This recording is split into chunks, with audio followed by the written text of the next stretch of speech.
Greetings, Feminerds. This is Leigh from File 741 with a couple of big announcements for y'all. First, we're adding a new channel to our brand, and it's called Scarlet Yeti. It will be hosted by me, and each episode I'll have a different guest on to discuss all sorts of nerdy media I enjoy. Right now, I'm working on an episode with SD discussing our love of all things Batman, so tune in for that episode soon. My second announcement is about this first episode of Scarlet Yeti. We were able to get an opportunity to talk with actress Emily Goss of Season of Love, Snapshots, and Painting Anna. We've recently become big fans of her work, so we're truly honored that she decided to be a guest on our podcast. So, without further ado, here's that interview. You can also read more about Emily and her work on our blog at thefeminerdfiles.net. Hey all you Feminerds, this is Leigh. And this is Joy. And today is a very fun day for all of us here at the Feminerd Files because we have a special guest with us. We have actress Emily Goss here, and we will have the pleasure of discussing two of her films, Snapshots and Painting Anna, with her. We've been so excited for this interview, so welcome, Emily. Hey, I'm Emily Goss, and thank you so much for having me. To start, would you like to tell our listeners a little bit about yourself and any upcoming projects you'd like to share? Yeah, I'm an actress, and I actually just wrapped a very interesting web series called Dating in Place, which I'm sure everyone can imagine is about video dating, surviving, connecting in the time of COVID-19. It's another queer web series, and I'm so happy to be a part of it with some good friends of mine that I've never gotten to work with before, including Marina Rice Bader, the director of Elena Undone and Anatomy of a Love Scene, and Mandala Rose is in it, superstar, and Yaz Chantal Abadira from Girls Like Magic actually wrote it and is also starring in the project, and she's phenomenal. So that comes out in September. Cool. Dating in Place, you can follow us on Instagram, and that has kept me surprisingly, thankfully busy during the past 4 months. Excellent. Well, congratulations on that. We'll definitely have to check that one out. We'll post a link to it on our website once it comes out in September, too. Cool. Thank you. All right.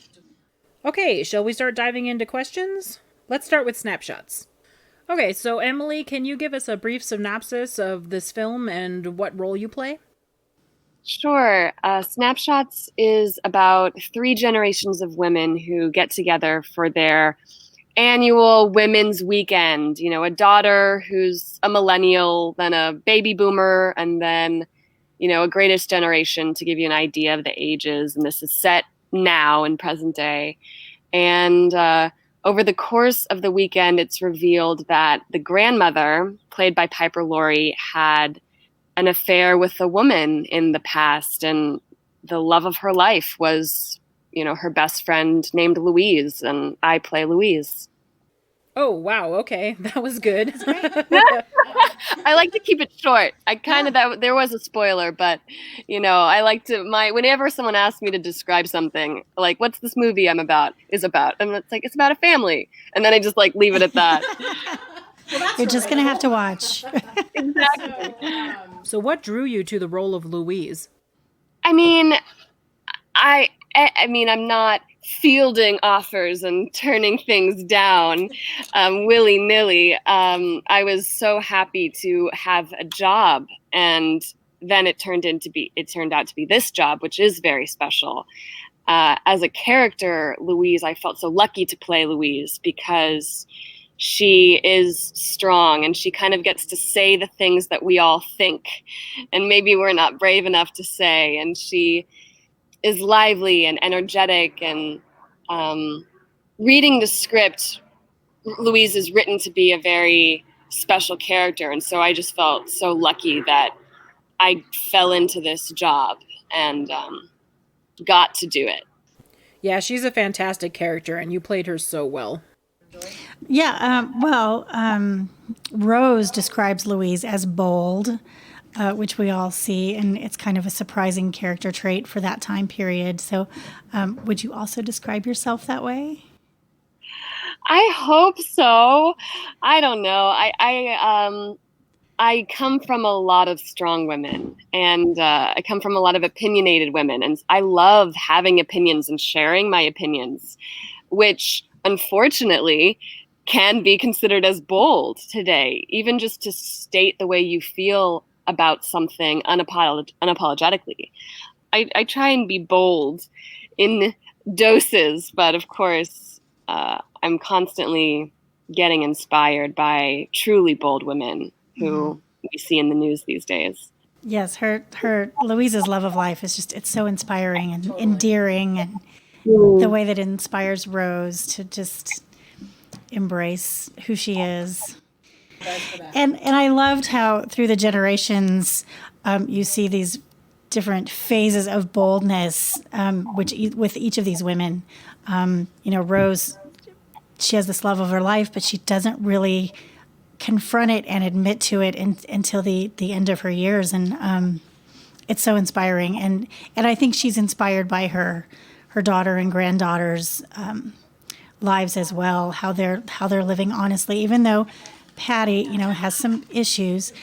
We like to call it Patty sucks. Yeah, we were originally going to do a roundtable talking about Snapshots, but I felt like it would just be me repeating, "Shut up, Patty, you're not helping." Yeah. It's hard to present that point of view, but I'm really glad that Patty was given a voice. And I love the relationship between the generations, like the various mother-daughter relationships, I think brings so much to the film. So true, and I love that actress too. I too, yes. It's great to see her. Yeah, it was a really great cast all around. So something we really appreciated in this film is how Louise interacts with Rose. She doesn't push Rose into doing anything she isn't comfortable with. She may toe the line, but she respects Rose's boundaries. She always pauses for Rose's consent. Was that something that was already written into the script, or was that something that you contributed to the role? I actually think that's something that I made sure we included in the film. It just so happened that we filmed the conversation between Rose and Louise on the couch, where Louise says, as you say, I'm not a man. I only go where I don't go where I'm not wanted. And so that was ringing in my brain when later we filmed the scene in the kitchen where they kissed for the first time, and we were choreographing that moment, figuring out how to do it. And originally Melanie Mayron, the director, she said, "Okay, now you'll kiss her." And I brought up, I can't kiss her. I just said that I wouldn't do that. And so we had it. So I would go 90% and she would come 10%. And that was very important throughout all of the physical moments and the intimate moments with Rose and Louise. And after we established that, we were careful to continue it. Yeah, it was subtle, but I noticed it right from the start. So many films don't take the time to include consent like that, and it was done in such a natural way, too. I really appreciated it, seeing it done so well, especially between two women. I'm so glad you appreciated that and you noticed it. Yes, there really was so much care taken in this film, and it really brought out the beauty of the story. As a queer woman myself, I really appreciated that you included that. Thank you. I'm so glad. Yeah, and that just in that segues nice into, the sex scene, which is always a touchy subject with especially lesbian sex scenes. There's not been a great history of good representation there, or just the male gaze or just not being very believable. And this scene was really nice. And I don't know if you want to talk about it, or if you had any if you contributed any kind of views there. Yeah, I think the world of Melanie Mayron, who really broke out in the 70s indie film Girlfriends and has just been working ever since in film and TV. She's been directing for so long. I mean, we think about female directors starting to have their day, and that's because of women like Melanie Mayron, who really paved the way, especially in directing for television. And she is very thoughtful. And so from the beginning, Shannon Collis, who plays Rose, Mel, and I met and were talking about the sex scene, very open dialogue. And we watched several sex scenes we felt were powerful and beautiful. We watched Carol, of course, and Oh my goodness. What's it called? Desert Heart. Desert Heart. Yes. It's funny. It was in 2017 now. My memory is starting to fade. But we watched Desert Hearts, and then we actually choreographed the entire scene in Mel's living room with just the three of us. And so we would shoot Monday through Saturday, and then the three of us would get together for a couple hours on Sunday and choreograph the sex scene. And we met twice, and the sex scene was in the final week of shooting. So the cast and the crew had built a substantial amount of trust, and it went very smoothly, very easily, very quickly. And I think we all felt comfortable and happy with what we were doing because we had the time to make decisions about what we were doing. No one felt like anything was sprung on them. And we worked in all of the character moments. Why is this sex scene powerful for Rose? And why is it powerful for Louise? It can't just, it has to be, both of them have to have something really special going on. So I'm so proud of that scene. It's one of my favorite scenes in the movie. Yeah, I totally agree. You could tell that it was a very special moment between Louise and Rose. It felt very natural and realistic. It was really sweet and beautiful. Thank you. I'm so happy you thought so. Okay, so I had this moment when Louise is in a coma and Rose is just having this beautiful outpouring of emotion and maybe some regret and this just very sweet, and you're just laying there in a coma, and I'm like, how does an actor do that? Have be around all this wonderful emotion and not like, how many takes did that take you? I love this question. No one has ever appreciated this. I totally appreciate it. And but it was very easy for me.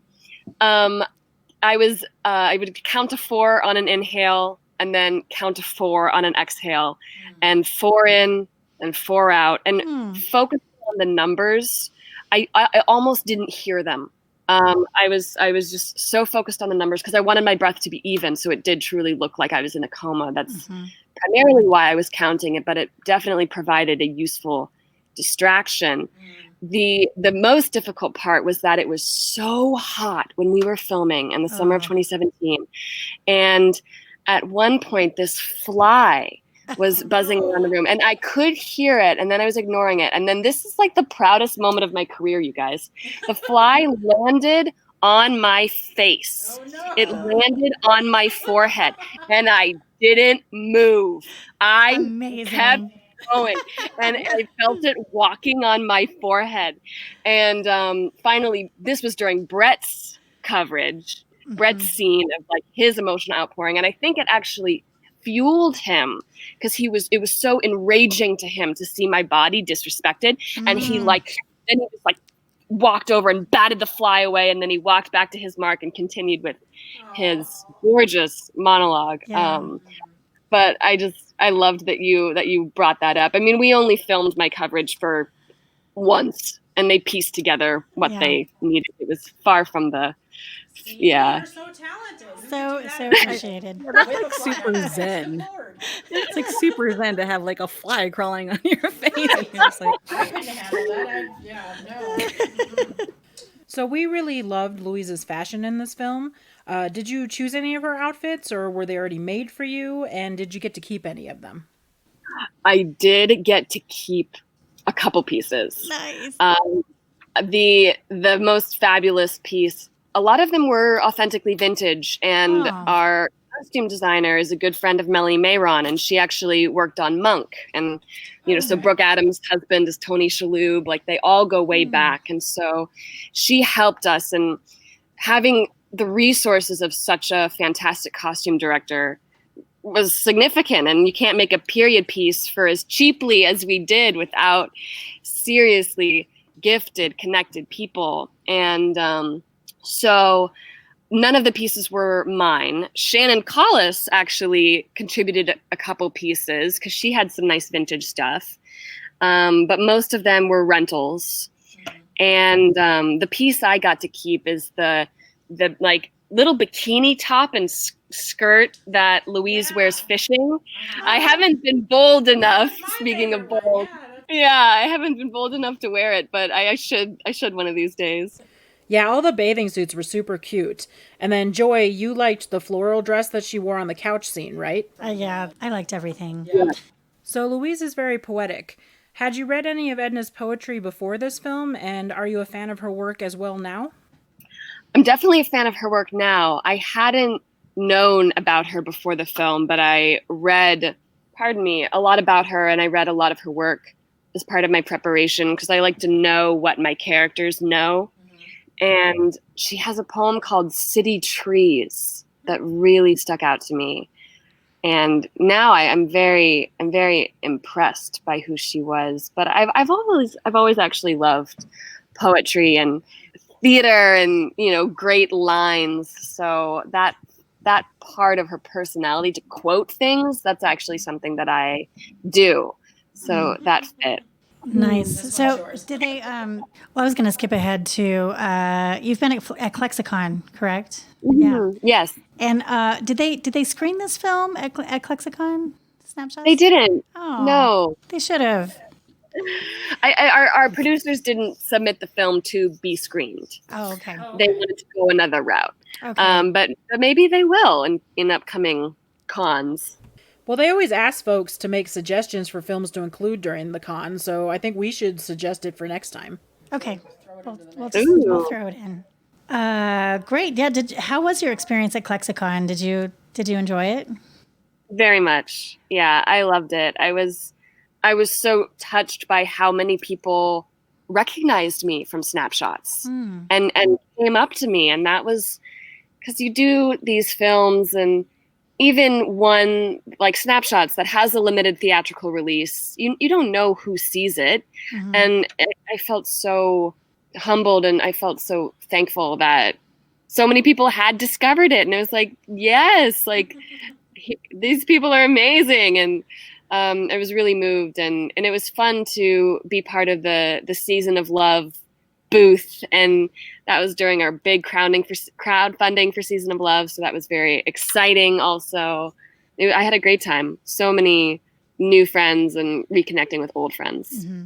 Well, it's definitely going to be even bigger now that Season of Love already came out. I think you're going to have a big crowd of fans lining up to meet you. Oh man, I look forward to meeting everybody. Yeah, that'll be fun. Great. Should we move on to Painting Anna? Yes. So once again, can you give us a brief synopsis of this film and what role you play? Sure. So we shot Painting Anna in the summer of 2013, and it's a docu-narrative. So my friend wanted to highlight this new apartment complex, this real apartment complex in a suburb of Seattle, Redmond, Washington. Maybe it was Kirkland. Again, my memory is fading. But it was a micro-living building that was specifically targeted for artists. So artists could afford to live in a safe, clean building. And then the apartment building contained a lot of common workspaces. It contained gallery space, rooms with a lot of beautiful light for painting. So the goal was to create a space to really encourage artists to live and work and create art. And so we thought that an interesting way to highlight that space would be to move in and pretend like I'm an artist and interview some of the other artists who are living in this building and create a narrative documentary piece about this lifestyle. It was really cool. Mm-hmm. It was a really unique idea. So are you an artist? Because we saw your credits. And Leigh, we'll probably ask you more about this since Leigh is an artist. We noticed that you seemed very comfortable. I'm not an artist. Vanessa, the director of Painting Anna, is quite a good artist, and so she could help me hold the pencil the right way and like measure with the pencil.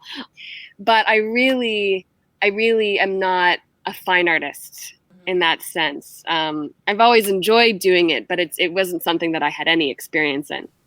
That's so interesting. Yeah, this film was directed really well because usually in films about artists, it's so obvious that the actor isn't making any of the art themselves.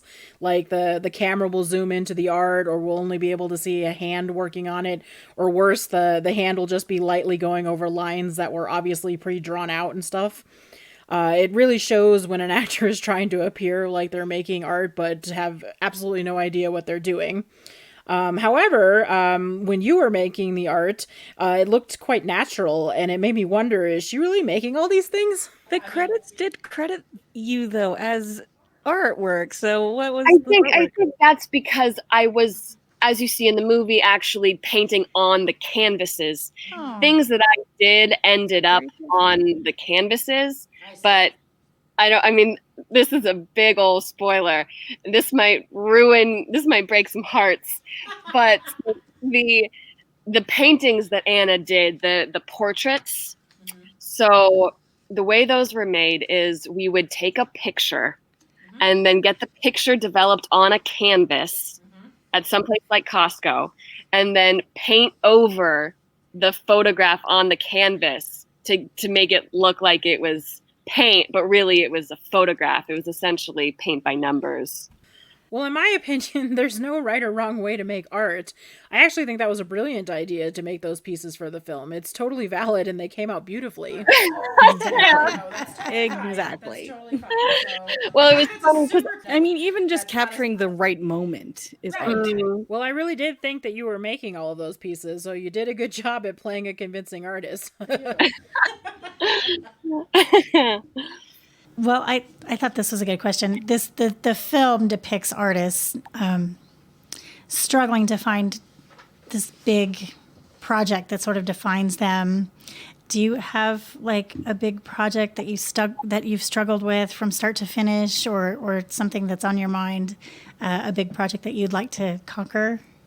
I actually have always loved writing, and I've never really tried to write, but when I have written, I wrote a solo performance piece in college. I recently wrote a monologue that was quite recognized. And when I do write, good things happen. And so I think writing will be my next. I gotta do something with that. Yes, absolutely. Please do. Especially after this film. When I saw it, I felt called out like, oh man, I got to start doing something with my art again. Gotta get busy. Speaking of that, Anna experiences the loss of her biggest and most important piece in this film and has to decide to let it go and not give up. Have you ever had a project that didn't turn out the way that you hoped it would? Absolutely. But I haven't felt that sense of loss. I haven't created something that has been destroyed. What the experience of kind of the actor is you're on set and you have an amazing experience and you feel like you're creating meaningful art. And then however long later you see the film and you're like, that's what we did? And you're like, good God, like, where did it go wrong? So it's more of like a humiliation, self-questioning moment. That would be my very low stakes equivalent. I've had that experience with choirs. I was just going to say, I was like, that totally was like choir. I'm like, we're in the moment, this is great. And then we hear it and we're like, oh, fuck. I love that you shared in your blog about your choir experience. And I listened to the song that you linked, and it is uncanny how much it mirrors Snapshots. It was really beautiful. Yeah, in the moment of watching Snapshots, I didn't put two and two together until afterwards when I was wondering, why is this still bothering me so much? I mean, even days later, and I was still so upset about it, and I was like, why? Yeah, and in this giant queer choir community, the Snapshots, it's a common story. And Snapshots is a true story. It's based on a true story, and I think the real Louise actually just had appendicitis, but it is based on truth. Oh yeah, and the same with the Glenda and Lori song. I had posted the recorded version of the song on the blog because it was easier to hear and understand the lyrics. But the live performance that I saw at Gala 2016 was even more moving because at the end they introduced the real Glenda Elliott, who had flown out special to hear her story sung to her. And everybody was crying, and they gave her a standing ovation. It was like 4 years ago, and I still tear up just thinking about it. It was just too much. Did you all see Gay Chorus Deep South? Or hear about that? No, that's a documentary? It's a documentary that came out last year, and it's about the gay men's chorus of San Francisco that goes on a tour of a bunch of southern cities. And you might appreciate it. Yeah. So that'd be Tim Zelig then. Yeah, we know them. Well, I guess we're gonna have a viewing. Yeah. I'm having some of my choir people over to watch outdoor movies and social distancing. So we might just have to do that one. Yeah, that's what we did with Season of Love and Snapshots. We did an outdoor viewing. Oh, that's great. That makes me so happy. Yeah. Yeah, it was a lot of fun. Apart from people getting mad afterwards from crying and needing tissues. I was like, I'm sorry, geez. That was mostly joy. I cried too. But I like crying. Yeah, I'm actually glad that I watched it by myself before I told you guys about it, because man, I was a mess that first time. It's definitely on my list of certain movies I can only watch at home alone.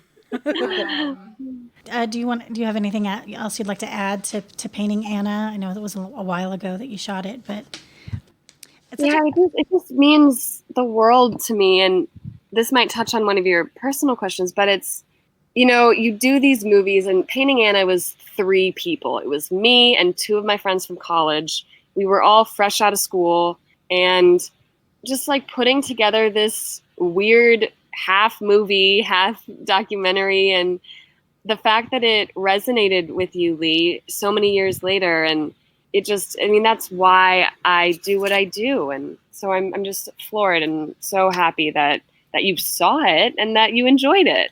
Oh yeah, definitely.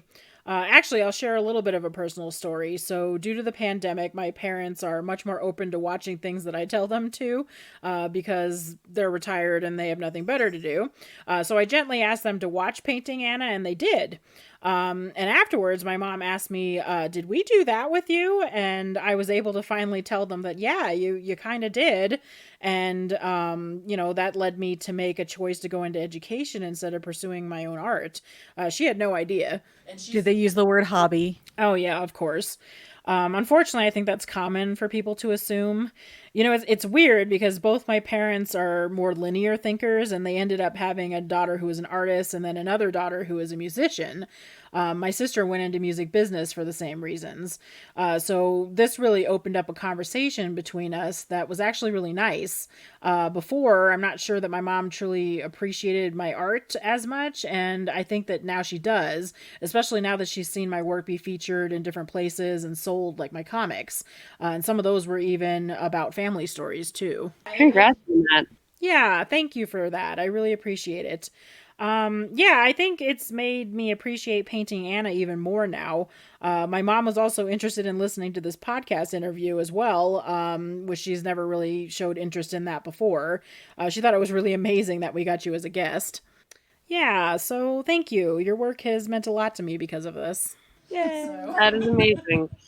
Yeah, well, I'm just curious about, you've done some stage work, and do you have a preference of screen work versus stage work? I imagine that you love them for different reasons, but do you want to talk a little bit about the stage work versus screen work that you've done?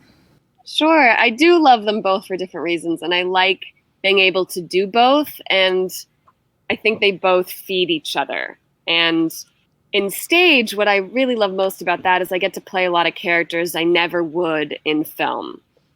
Especially a lot of young characters or characters that are way like a stretch, someone that you wouldn't look at me and think that I could play. And so that is really refreshing, and that makes you a better actress all around. And I love the intimacy of film, and I love the collaboration of film. Film is it's more truly collaborative because you're working with all the different designers all at the same time. Whereas in theater, it's kind of the actors and the director and the stage manager, and then the designers come in and then everyone leaves and it's just the actors. So it's important to me to keep doing both. Oh yeah, I'm glad you said that. We're big theater fans as well. So do you do musical theater as well? Oh, one day. Speaking of projects, dream projects, I'm actually really trying to learn how to sing. Joy can help you. Joy's our director. Oh, amazing. Yeah, it's really important to me. And it comes up it's like, I'll be doing a play and they're like, oh, we're just going to throw in a song. And I'm like, you can't just throw in a song.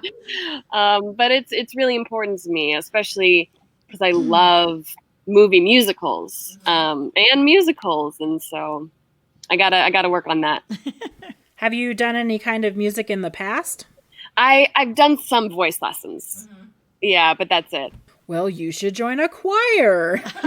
It's really the best way to start learning how to sing. I'm personally not a strong singer either, but when I sing with the chorus, I feel fierce, and I think that it's improved my singing voice tremendously than if I was just singing on my own. I think the chorus has helped me find my voice and become a better singer all around. Yeah, you only have to rehearse one night a week and do like we rehearse on Monday several nights. We'll Skype you in. Several concerts a year. I'm sure you have all kinds of time to do that. And queer choruses are way more fun to sing in. I bet. Do you have, other than the musical theater, do you have like a dream role or kind of a dream project that you want to do as an actor? Yeah, get this. So I want to play Hamlet. And I think Hamlet, so I love Shakespeare. I went to school for Shakespeare. And I think Hamlet has a really important feminist and queer message. And so Hamlet is heir presumptive and then goes to college and goes through this transformation in college. And then Hamlet comes back home and does not fit anymore. And like the Ophelia Hamlet love story, if Hamlet is a woman. And that's why it's secret. And that's why it's such a big deal when Ophelia gets outed. And that's why she could conceivably kill herself. And that's why Laertes is so pissed at Hamlet because of that toxic masculinity. It works on every level, you guys. And Claudius can't bear the fact that a woman is going to be heir to Denmark. So that's why Claudius kills King Hamlet and takes the throne. And the relationship between Gertrude and Hamlet becomes so much thicker and richer if it's like, what type of woman are we going to be? There's the woman who's Gertrude, who grins and bears it and does her job. And then there's the new woman, Hamlet. Oh my God. Love it. I mean, so, I think this is very important to me. That's awesome. And I love how passionate you are about it. Yeah, Hamlet is my favorite Shakespeare play, so I get it. It's definitely a thing. We have the Colorado Shakespeare Festival here, and they had recently done Hamlet with a female lead. Oh, great. Yeah, and it sold out. Nobody could get tickets. Oh, that is so cool. Good for them. Yeah, I had really wanted to see it, but I didn't get to. She apparently rocked it, though. It got great reviews. Oh, that's great. I think you'd be perfect for it. You already did 12th Night, and you were perfect for that role, too. Yeah. I did. I mean, it was so rushed. I didn't feel like we did it justice or I got to go too deeply into it. But it was fun to just, dip our toes into. And you could maybe sing a song as Hamlet. Oh, okay. You could just fulfill all. Nani. And you could even write the song, so then you can check all those boxes at once. Right. Well, I have a question. I didn't write this down, but I thought about it when you were talking earlier. What influential queer films do you have, or not that you did, but were influenced in the past, that really impacted you? Fried green tomatoes. Yay! Yes, and Snapshots really reminded me of fried green tomatoes when I read it, and that was why I was so excited. I was like, "Oh my God, I get to be in fried green tomatoes," sort of, and that movie really affected me before I understood my own queerness, and I just loved it so much. Oh yeah, that's one of our all-time favorites too. It's funny. One summer, Joy and Monica went on a road trip, and then they sent me a text, and it was a photo of the Whistle Stop Cafe that they had just happened upon, and I was like, "Oh my God, you're really there!" Yeah, Oh my No. goodness. it's the movie set. Juliet, Georgia. Oh my God. We had just missed getting fried green tomatoes. The store closed at 5:00. Oh, So well, you go back. Yeah, I have to Yeah. go back to Georgia. Feminerd field trip. Good. Oh yeah, so then piggybacking on that, which I brought up a little bit earlier, is representation of queer actors doing queer roles, or just being able to do more roles in general. And so for so many years, I think leading men especially suffer from this, is just getting pigeonholed and not being able to really do the roles that they want to do based on their sexuality or gender identity. And I feel like we're seeing a lot more dialogue about that now, and especially with trans actors in roles. There's a lot more openness for directors and for casting directors to get out there and find the talent, because it's there. There's talent out there. And we need more bi representation. More representation. Yeah. And vocalness. Yeah. And positive I think, representation. I'm sorry, go ahead. Positive representation. Yeah. Yeah, it's interesting. I think that queer actors do bring a lot to queer roles. For example, in Season of Love, at the end where Iris comes out to Mardu, there wasn't much of a conversation in that moment. And as a bi woman that has dated men, I understand what it's like when people assume you're straight, and when you have to kind of come out to them, and it's kind of awkward, but you have to be clear. And I brought up to Kristen that we really need to have more of a conversation here, because we're assuming too much that Mardu is just going to be okay, that now Iris is into her. Like, we need to make this a real human moment. And Kristen was so open to that and really cared that we get this right. And so that was something that I was able to bring to the film because I'm bi. And so that's a benefit to having queer actors in queer roles. But I also think if you're cis and you're talking about gay or straight or whatever, then I think we should have straight actors being able to play queer characters and queer actors being able to play straight characters, because you can understand that point of view. I don't know exactly how to phrase it, but I think the line should be drawn when you truly cannot understand the point of view. I cannot understand the point of view of a trans person or a non-binary person. Mm-hmm. And so I will stay away from those roles. I can't understand what it feels like to be an Asian person or a Black person, so I am not going to play those roles. So I think it's important to allow actors to act. Mm-hmm. That's our job, but that there is a line, and we're starting to find that out, which is encouraging. Yeah, I think that was well said. Yeah, so we're super interested in your upcoming project Storyville. I'm a huge fan of New Orleans and all of its rich history, and then on top of it, it's going to feature some of the leading women from Star Trek. So of course we're all like, "Oh my God," and totally freaking out about it. Yeah, so tell us all about it. Take all my money. It's yours.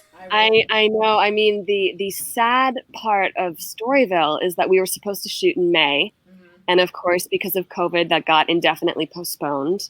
So I haven't heard when we are on, mm-hmm. when we're going to pick it up again. Mm-hmm. But Storyville is based on the true story of the red light district in New Orleans. Mm-hmm. New Orleans, excuse me, and these powerful madams and women who lived outside of the law so that they could determine their own lives, and or actually it was legal. They lived within the law, but the law couldn't stand for it, and the patriarchy really shut them down. And now I think all the streets have been renamed, and the history has been pretty much erased. So I really hope that we're able to do that film, because I think it's an important history worth sharing, worth acknowledging. Absolutely. And we have women like Kitty Swink, Nana Visitor, Marina Sirtis. I mean,